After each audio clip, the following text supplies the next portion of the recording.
اللہ کے واسطے میری مدد کر دیں۔ معاف کر بھائی، معاف کر۔ اللہ آپ کو کروڑوں کا مالک بنائے، 10-20 کی مدد کر دیں۔ یہ لو 100 روپے، تو نے تو میرا دل خوش کر دیا۔ یہ کیا کر رہے ہو تم؟ کیا ہو گیا ریاض بھائی؟ میں تو اللہ کے نام پر خیرات دے رہا ہوں۔ کیوں دے رہے ہو؟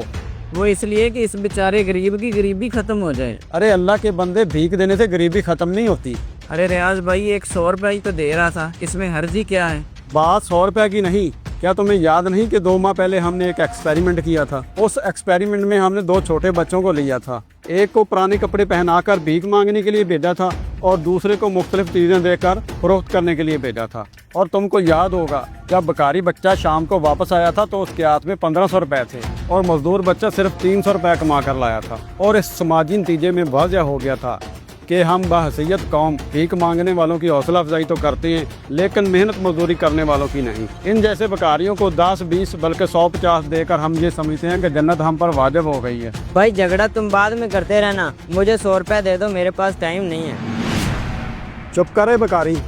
ارے یار، تم ان جیسے بکاریوں کو 100 روپے کیا بلکہ 1,00,000 روپے نقد بھی دے دو تو وہ اسے اگلے دن محفوظ مقام پر پہنچا کر پھر سے بھیک مانگنا شروع کر دیں گے۔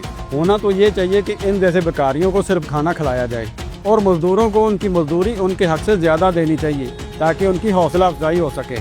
اور اس کے برعکس آپ ایک غریب یا سفید پوش کی مدد کریں گے تو وہ جائز ضروریات پوری کر کے بہتر انداز میں مزدوری کو ترجیح دے گا۔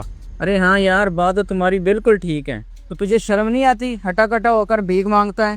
ہاں، ان جیسے بکاریوں نے اصل حقداروں کا حق مار رکھا ہے۔ کام میرا ٹائم ضائع کر دیا، بھیک نہیں دینی تھی تو بتاتے تھے مجھے۔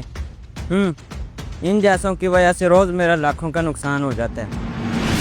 ہاں، اب ہو گیا یقین، دیکھ لیا ان پیشہ ور بکاریوں کو۔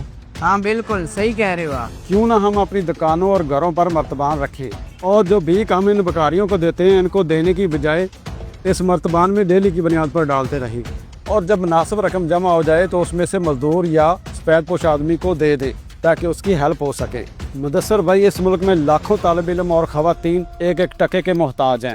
اگر ہم صحیح اور مستحق لوگوں کی مدد کریں تو ہمارا 1 روپیہ بھی پل صراط پار کرنے کے لیے کافی ہو سکتا ہے۔